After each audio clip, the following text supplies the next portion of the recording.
Hey guys, it's Celine. Just a couple of little card ideas that I ran into as I was doing this thing here. Um, Maybe some of you will actually remember these. They're like rune cards that are made for myself as a rune oracle.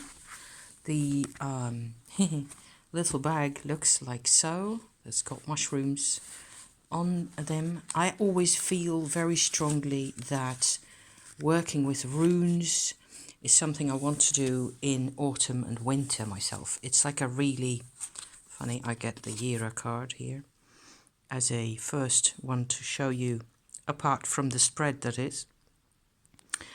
I spent a whole morning recently, I think it was Thursday, today's Saturday the 10th, the full moon of September 2022. I spent a whole morning going over these again because I put a lot of work in them a couple of years ago. I posted a video or two with these cards showing just in general, you know, what the heck, just making these cards and what they look like. This is a good one. Okay, the Gabo rune, the gift. It says here the gift and life, generous sharing. What I did is I had the card as is, like so. I spent another morning, I think a year ago or so, writing down this whole thing on the back. I was kind of proud, to have managed that, and the Anglo-Saxon original text, which I can't really read that well, but there's translations and so on. It's cool. Only this doesn't help me in terms of runic oracle at all. It's the original. I've tried with my runes, like this gift rune here, to instead of going with my gut and following my own preferences, I suppose, I've tried to sort of pull back into the historical documentation about runes as much as possible, which I kind of think is always interesting because it applies to tarot as well. It applies to how much, original intel can you get on the internet. There's loads of stuff everywhere. It's really cool to figure things out. This is a later rune. These are Anglo-Saxon runes, so it's like a complete set of, I don't know, 30 plus, 32, I think, where you actually have an oak rune, like this. There's an oak rune and there's an ash rune. So what I did Thursday was to go over these again. I had the cards, I had the Anglo-Saxon stuff, I had the mushroom images, which I just love, which I've got tons of photos of. Some of them are actually off the internet. Most of them are my own.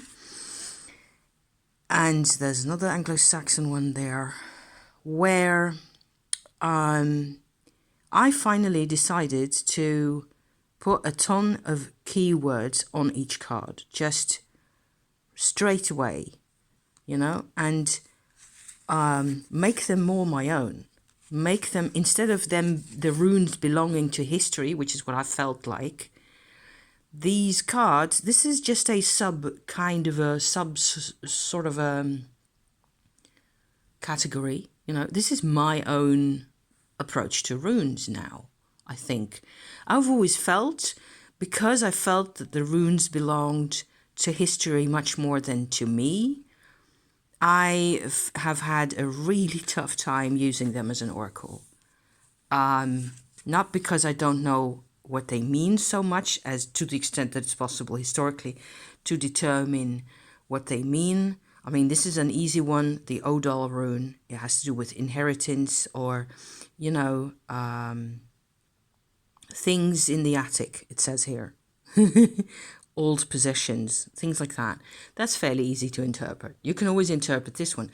But there's a couple runes that are really easy to interpret that you can always put into your spread or sort of integrate into your reading or whatever. And there's a lot of them that just don't really make as much sense unless you let yourself make sense of them in your own way, I suppose. So I get quite a bit of like this kind of stuff. This is actually what resembles a death card in the end. It's also an Anglo-Saxon later rune. It really has to do with the contact with the world of the ancestors, so the spirit world in a way. So if you were to get this in your mix up with whatever else it is you're doing, it's going to be really different from getting this one. So you need oracle cards to sort of combine in a proper kind of a system. And I've always had trouble with that as well with runes, because a lot of them were kind of vague to me and less personal. I suppose I make sense here, I hope. I couldn't really see how they connect to each other and how they would figure out a reading, how you would get a reading from this kind of stuff. So now, this is actually my first time integrating them into a tarot reading, which is what I was doing this morning. I won't go into all the details for all the rest of the cards. It was kind of an interesting process because what I end up writing down looks like this in my journal, straight on. I had a conclusion where it is me and my past. Still, also I'm doing Vedic astrology now, which is like a huge, completely different continent to try and figure out. It has lunar mansions, so moon signs depending on where the moon is in a particular day and what planets are in that particular part of the sky and so on. It's like a whole different zodiac, so that takes a lot of brain space. But I was more or less noticing that I'm coming to a different, I suppose, a bit more mature perspective on my whole family history and my past and so on. Also, with the new type of astrology that I'm studying, I'm studying bits really because it's a huge field of science. And what this ends up giving me is like layers of, so the top 6 here are the cards of the basic situation I was in at the beginning of the reading, which led me to say or think water and fire trying to work with earth and air, where water and fire is myself, here the Queen of Cups, and over here the 2 Wands cards. And these are actually cards that have to do with more with my mother, swords, air, and earth, pentacles, like so. And the Wheel of Fortune is really my mother's card in some deep fashion, which makes sense to me. So I had a situation like with my cards, like so. Then I pulled these 3 for the first time. Actually pulled cards out of the whole runic setup. And there's a keyword at the bottom of each, theoretically at least, I think so, that I put one where sometimes the keyword, that basic keyword was already there. Only I added, what I did during this week was add in a lot of extra bits and pieces depending on how I view that concept now, right? I have more of an insight into those concepts. If I say the man rune is tribe to me, that's going to mean a set of things to me. Okay, so this is quite personal and it doesn't have to be the same for everybody, of course, but I think a lot of people will kind of recognize some kind of a nice vibe in support and good fortune and understanding, compassion, sameness, and human nature. Those are the keywords for tribe. Okay, so there's advantages to being in a part of a tribe. You always need to be part of a tribe somehow to have some kind of a life support system. You need to be part of a tribe to be human, I think. Although, maybe it's what we're all we're all testing that. A lot of us are testing whether to what extent are we defined by our tribe and to what extent are we different from our tribe, right? So Moving over to the next one, I get this chalice card, which is also my own photograph. I just love this. It's such fun. It's a mushroom. It's like a Russula grey mushroom that has a lot of water sitting on it. And it's like a cup of water, like a chalice. So like an Ace of Cups kind of a vibe, if you like. And so a shiny surface, a fountain, a different world. To merge, to emerge, to immerse. Okay? Things like that. So there's like a transition to the next one, which this one, transition to a transition state to step beyond the mundane temple sleep threshold.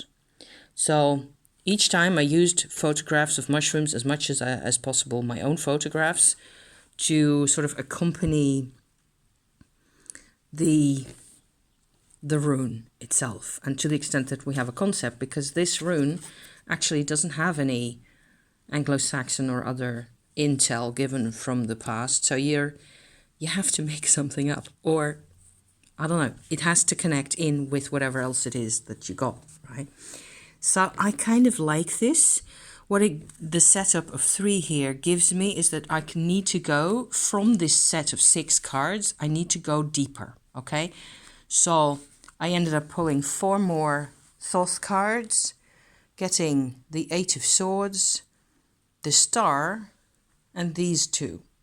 The King of Cups and the Knight of Wands, which is my personal, like a soul card, if you like. And here again, you have water and fire. So my own 2 tools, like I said before, right? And the alternative for sort of staying stuck in this observation of the past and observation of what things were like, even though that's important, and I have to be self-compassionate, and I've still got sometimes emotional turmoil and things coming up that I don't expect, or that are out of my control, that used to be out of my control, that's quite frustrating. All that is this card, okay? All that is my looking at the bars of the prison from the inside and just feeling super frustrated. I think this might be relatable to some people, you know. But I get a star card, and then these 2. So it's like there's also like a connection to the fortune card over here, you know, the Wheel of Fortune. There's even a similarity in color to some extent. Suddenly, I have more of a choice to be active. I grant you that these are very masculine cards, actually, to some extent, depending. Well, in this deck, they look masculine most of the time. But there's a combination, you know, with the Queen of Cups. So there's the Queen and the King of Cups in these together in a way. And it all leads to, I don't know, I suppose a newfound sense of I am here now and this is my story. I have to continue on from this story and also move beyond the emotions and the memories and the state of things as they are. Step into a more active perspective now. And I suppose the Vedic astrology, the Indian astrology really can provide a tool for that if I find more information that actually connects in my head to things that make sense to me, because it's very tough. Just a little quarter of an hour, you know, peek into my cards here. I just had so much fun doing my runes again, and it's so great to come back to a project that you spent a lot of time on, and then still manage to make it work for yourself. And there's another tough one, the Ken rune. A spark, an idea, a light in the dark, healing. You see there, you can go anywhere you like with these. I think it looks really cute, and it's definitely the kind of vibe I want for autumn now. So thank you very much for watching. I hope this was fun. See you next time, next week. Okay, bye for now. Bye-bye.